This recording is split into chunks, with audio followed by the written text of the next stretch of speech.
नमस्कार, मैं शारदा काछी आप सबका स्वागत करती हूँ एडिटर जी न्यूज़ में। आज हम पहुँचे हैं राजधानी रायपुर में स्थित स्वास्थ्य मंत्री के बंगले में।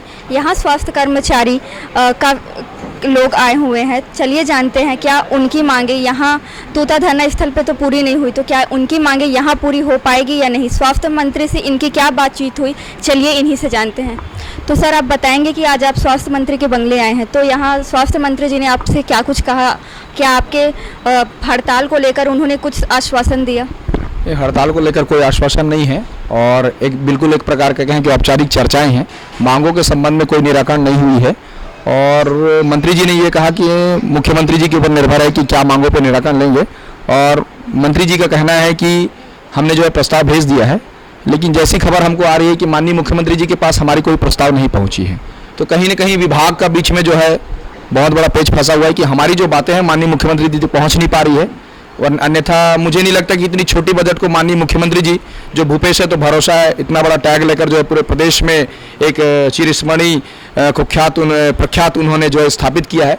तो मुझे नहीं लगता कि जिस तरह से पटवारी को दिया, पंचायत सचिव को दिया, आंगनबाड़ी कार्यकर्ता को दिया, सहायिका को दिया, कोटवार को दिया, सरपंच को दिया, रसोइया को दिया, सफाई कर्मी को दिया, तो निश्चित तौर पे प्रदेश के जो ANM MPW हैं, ग्रामीण स्वास्थ्य संयोजक हैं, स्टाफ नर्सेस हैं, नर्सिंग ऑफिसर्स हैं, डॉक्टर्स हैं, इनके प्रति तो मुख्यमंत्री जी की मुझे नहीं लगता कि कोई वैमनस्यता होगी। तो हमारी बातें कहीं ना कहीं माननीय मुख्यमंत्री जी तक पहुंच नहीं पा रही है, जिसका नतीजा ये हो कि आज 15 दिनों तक आंदोलन चल रही है और प्रदेश की स्वास्थ्य व्यवस्था प्रभावित हो रही है। तो जैसा मैंने सुना था कि आप लोग यहाँ आकर सामूहिक इस्तीफा देने वाले हैं, तो उसके बारे में क्या कहेंगे? कितने लोग यहाँ आए और किन लोगों ने ये इस्तीफा देने के लिए बात मानी? आज जितने भी लोग आए थे सारे लोगों ने साइन किया है, सारे लोगों ने इस्तीफा दे दिया है। मैं आपको बता दूं, आज की तिथि में लगभग 3400 से 3500 लोगों को टर्मिनेट, सस्पेंड और FIR दर्ज कर दी गई है। जब उनकी नौकरियां चली गई है तो वो क्या करेंगे, इसलिए उन्होंने सामूहिक इस्तीफा देकर माननीय मंत्री जी को ये कहा कि अब तो हमारी नौकरी चली गई है, तो इस्तीफा भी हमारा रख लीजिए। स्वास्थ्य मंत्री जी ने क्या आपकी बातों को मुख्यमंत्री जी तक पहुँचाने की बात कही? देखो, भगवान की माया भगवान ही जाने और नेता मंत्री की माया नेता मंत्री ही जाने। हम तो कर्मचारी नेता, हमको तो पता नहीं चलता कि कौन कैसी बातें करता है। और माननीय मंत्री जी, मुख्यमंत्री जी से हमारे बारे में संवाद कर रहे हैं नहीं कर रहे हैं, ये भी वो जाने।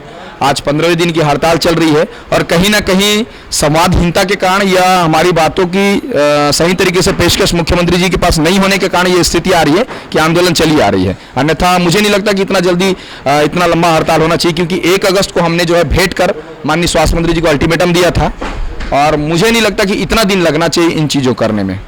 तो मैडम, आप बताएंगे कि राहुल गांधी जी का 2 अगस्त को यहाँ आगमन हुआ था, उनके आने से आप लोग को कुछ फायदा हुआ?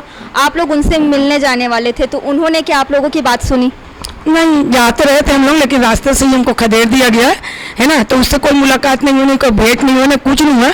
बल्कि कांग्रेस के प्रवक्ता जी है वो डिबेट कर रहे थे, उन तो बर्खास्ती के बारे में जब उनको पूछा गया कि आपके कर्मचारी को बर्खास्त कर रहे हैं, तो उन्हें तो एकदम नॉर्मली कह दिया कि ये तो प्रक्रिया है एक प्रकार का। उनको लगा कि ये तो ऐसे खाने का जैसे रहता है ना, दाल भात खाने की प्रक्रिया, चाय पीने, वो प्रक्रिया के अंतर्गत उनको मान के चल रहे हैं। उनका जहन में ऐसा कुछ नहीं लगा कि बर्खास्ती कुछ है। और अब तो ये भी नहीं कह सकते हमको कि मानवता के नाते जाइए और काम करिए, क्योंकि हम तो बर्खास्त थे। तो बर्खास्त लोग कैसे मानवता निभाएंगे? जब तक हमको मानवता निभाना था हमने बहुत निभाया, बहुत किया, और बर्खास्त कर्मचारी मानवता भी निभा सकते, इसलिए हड़ताल में बैठना हमारे लिए अब जरूरी हो गया है। अभी तक मैंने सुना है कि 3000 से ज़्यादा कर्मचारियों को सस्पेंड और बर्खास्त कर दिया गया है, इसके बारे में कुछ कहें? हाँ, लगातार बर्खास्तगी का ऑर्डर चल रहा है और ये शुक्रवार से जारी है, शुक्रवार के शाम से ये जारी है। अभी माननीय मंत्री जी ने हमको कहा कि आपको बैठक के लिए जो है ये बुलाया गया था करके, लेकिन टेलीफोनिक चर्चा के दौरान, लेकिन जिनके द्वारा मुलाकात होने की थी उनके द्वारा हमको कोई सूचना भी नहीं दी गई। और ये सारी बातें होती, उसके बर्खास्तगी का ऑर्डर जो है ये शुक्रवार से ही चालू हो गया था और मिलने का समय हमको 2 तारीख का मिला था, जिसमें कि वो कैबिनेट वाली जो है वो भी उसी दिन का था। तो जिनको मिलवाना था उन्होंने कोई चर्चा हमसे नहीं की, इसलिए हमारी मुलाकात नहीं हुई। और आज आए हैं तो फिर मतलब मांगों के ऊपर हमारी कोई चर्चा नहीं हुई। उन्होंने फिर से वापस 13 महीने की वेतन के लिए आप लोग आए हैं बोले, तो हमने फिर से कहा है कि 13 महीना जो है वो हमारा डिमांड नहीं है, हमारा डिमांड वेतन विसंगति है और कोरोना भत्ता है और अतिरिक्त कार्य दिवस का अतिरिक्त भुगतान है। तो इस पर बातों पर कोई चर्चा नहीं हुई है, मांग पत्र पर चर्चा नहीं हुई है।